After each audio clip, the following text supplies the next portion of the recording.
Hi friends, నీలీస్ వరల్డ్కి స్వాగతం. ఈరోజు మనం వెజ్ బిర్యానీ చేయడం ఎలాగో చూద్దాము.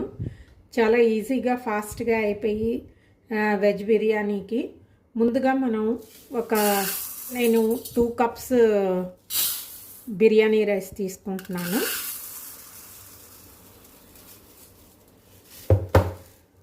సో ఈ 2 కప్స్ బిర్యానీ రైస్ని ఒకసారి మనం బాగా కడిగేసి కొద్దిగా వాటర్ వేసి ఒక 15 to 20 మినిట్స్ దీన్ని సోక్ చేసి ఉంచాలి.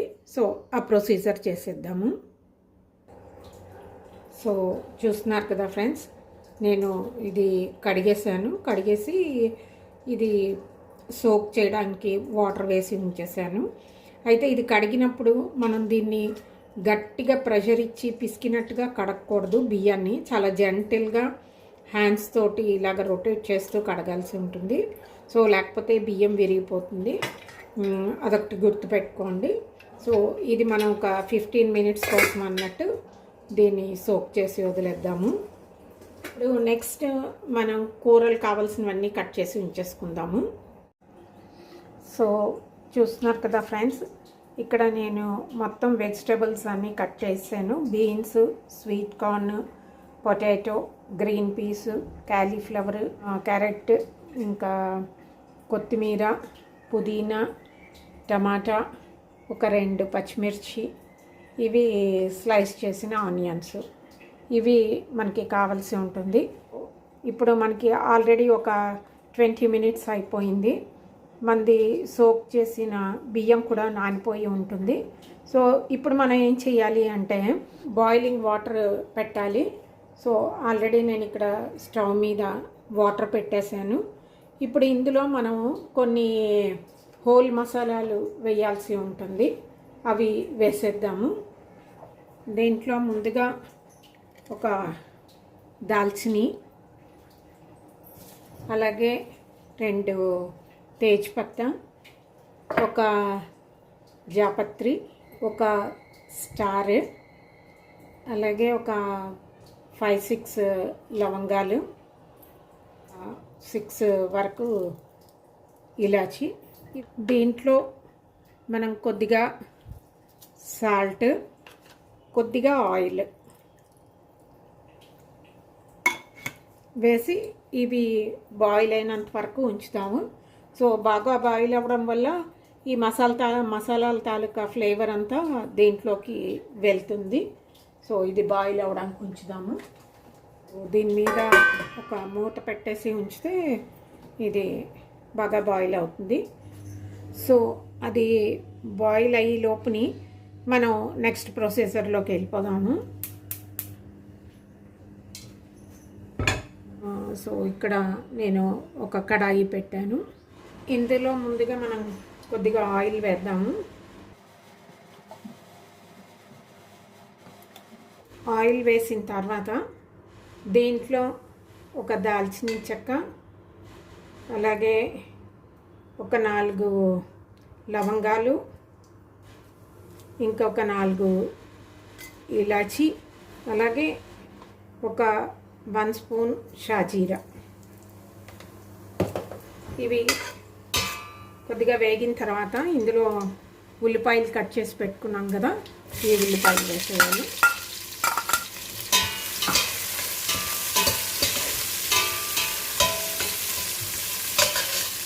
ఇవి వేగుతున్నప్పుడే ఇందులో మనం అల్లం వెల్లుల్లి పేస్ట్ వేసుకోవాలి. సో అల్లం వెల్లుల్లి పేస్ట్ కొంచెం ఎక్కువగానే వేయాల్సి ఉంటుంది. నేను అరౌండ్ ఒక 2 స్పూన్స్ అల్లం వెల్లుల్లి పేస్ట్ వేసాను.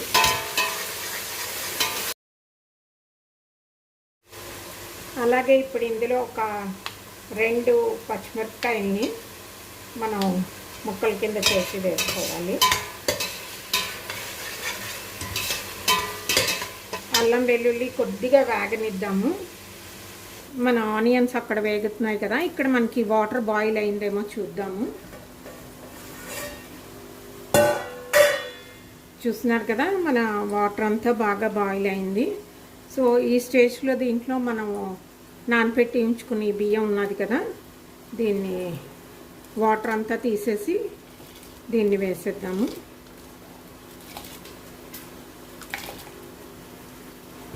దీన్ని ఒక్కసారి జంటల్గా ఇలాగా కలుపుదాము. ఎక్కువగా కలపద్దు, జస్ట్ ఒకసారి.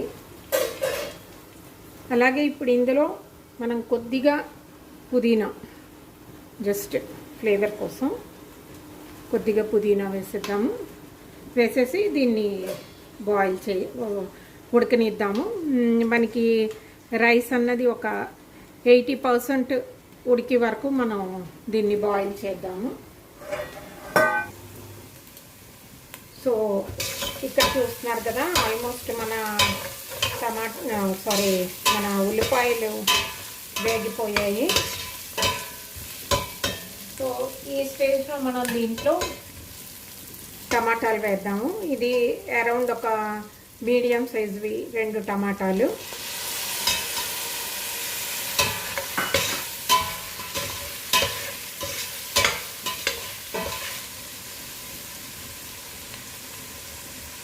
ఈ టమాటాలు కొద్దిగా సాఫ్ట్ అయ్యాయి కదా, ఒక 2 మినిట్స్ ఉంచాము. ఇప్పుడు ఇందులో మనం పౌడర్ మసాలాలన్నీ వేయాల్సి ఉంటుంది. ముందుగా ఒక 2 స్పూన్స్ ధనియా పౌడరు, 1 స్పూన్ జీరా పౌడరు, ఇంకా 1 స్పూన్ కారం, ఇంకా 1/2 స్పూన్ పసుపు. ఇవన్నీ వేసి ఒకసారి బాగా కలిపేద్దాము. అలాగే ఇందులో ఒక 1 స్పూన్ బిర్యానీ మసాలా,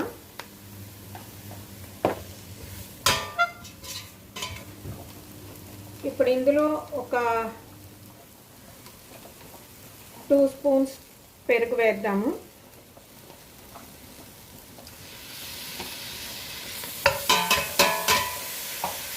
పెరుగు వేసి దీన్ని ఒకసారి బాగా కలిపేద్దాము.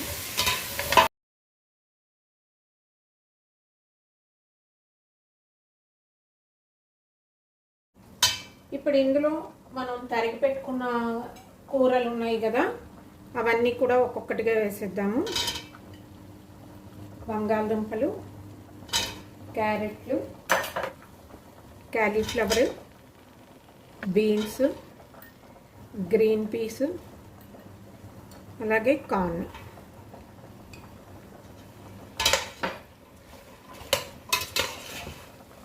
బాగా ఒకసారి కలిపేసాము. దీనికి సరిపడ్డంత సాల్ట్ కూడా వేసేద్దాము.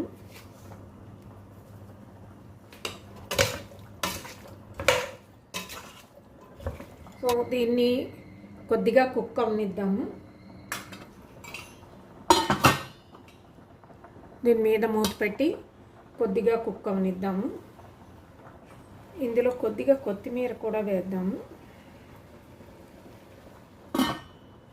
ఇక్కడ చూస్తే కనుక మన రైస్ కుక్ అయిపోయింది బాగాను, అంటే ఆల్మోస్ట్ ఒక 80% కుక్ అయింది. జస్ట్ మనం ఇలాగంటే విరుగుతున్నది కదా, ఈ స్టేజ్లో మనం దీన్ని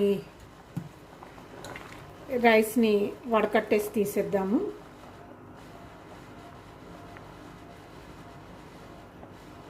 ఒక చిల్లుల గిన్నెలోకి తీసేసుకుందాము.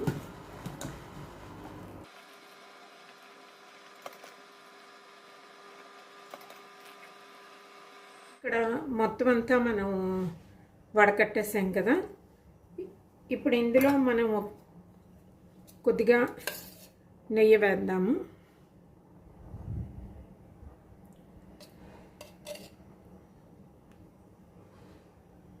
సో దీనివల్ల ఏంటంటే రైస్కి మంచి ఫ్లేవర్ వస్తుంది.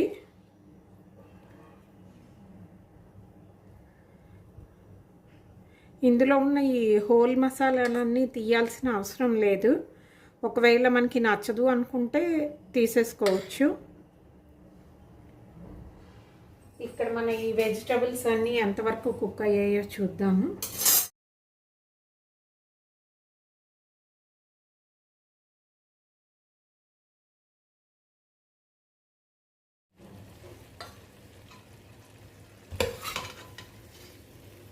ఇందులోంచి ఒక హాఫ్ కర్రీ తీసేస్తున్నాను.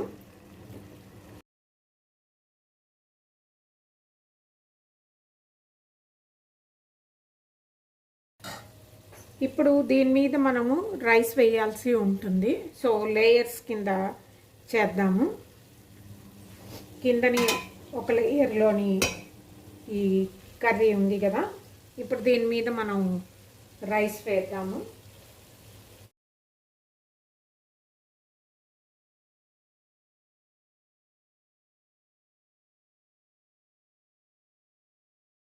సో ఇలా రైస్ వేసాం కదా,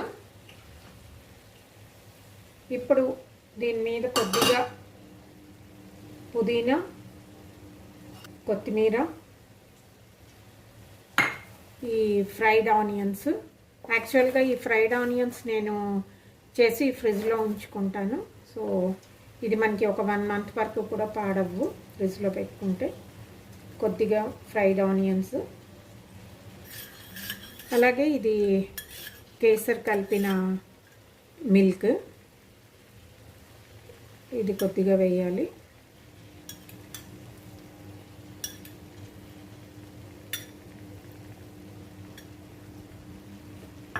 లైట్గా బిర్యానీ మసాలా.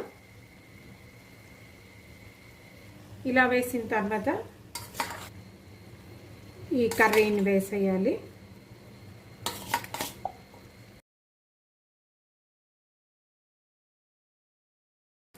ఒక లేయర్ లాగా వేసేయాలి.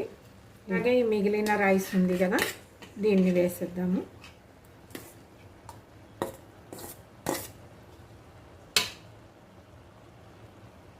ఇది సెకండ్ లేయర్ కూడా వేసేసాం కదా. అలాగే ఇప్పుడు వీటి మీద కొద్దిగా పుదీనా, అలాగే కొత్తిమీర, కొద్దిగా ఫ్రైడ్ ఆనియన్స్, ఇంకా కొద్దిగా బిర్యానీ మసాలా, మిగిలిన కేసరి మిల్క్ ఉంది కదా, ఇదంతా వేసేద్దాము. ఇప్పుడు దీని మీద మనం మూత పెట్టేసి ఒక 20 minutes వరకు మనం దీన్ని కుక్ చేయాల్సి ఉంటుంది. అయితే ఇలా డైరెక్ట్గా పెట్టినప్పుడు ఒక్కొక్కసారి గిన్నె అడుగా అంటుతుంది అని అనుమానం ఉంటే కనుక మనం ఒక ఐరన్ పెనం ఉంటుంది కదా, ఐరన్ పెనం మీద దీన్ని పెట్టి కూడా మనం ఉడికించుకోవచ్చు. ఒక ఐరన్ పెనం మీద దీన్ని పెట్టేద్దాము.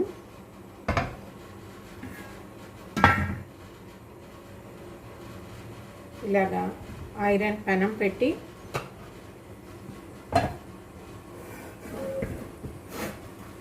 దీని మీద ఇది పెట్టామనుకోండి, సో అప్పుడు ఏంటవుతుందంటే మనకి డైరెక్ట్గా గిన్నెకి హీట్ తగలదు కాబట్టి అది మాడిపోదు. సో ఇలా పెట్టి మనం దీన్ని అరౌండ్ ఒక 20 minutes వరకు ఇలా ఉంచాలి. ఉంచితే మనకి ఆ కూరలు అన్నీ బాగా కుక్ అయ్యి బాగా దమ్ అవుతుంది. సో ఒక 20 minutes తర్వాత చూద్దాము. 20 minutes అయిపోయింది. ఇప్పుడు మనది ఎలాగ కుక్ అయిందో చూద్దాము.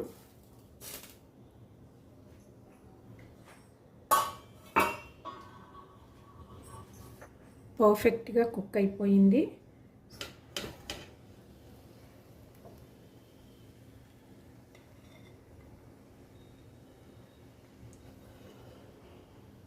చూస్తున్నారు కదా ఫ్రెండ్స్, మన వెజ్ బిర్యానీ రెడీ అయిపోయింది. ఇది ఫ్రెండ్స్ ఈరోజు వీడియో. హోప్ మీ అందరికీ నచ్చి ఉంటుంది అనుకుంటాను. నచ్చితే నా వీడియోని లైక్ చేయండి, అలాగే షేర్ చేయండి. అలాగే నా ఛానల్ని సబ్స్క్రైబ్ చేసుకోవడం మర్చిపోవద్దు. మళ్ళీ ఇంకొక వీడియోతోటి మీ ముందు ఉంటాను. అంతవరకు సెలవు. నమస్తే.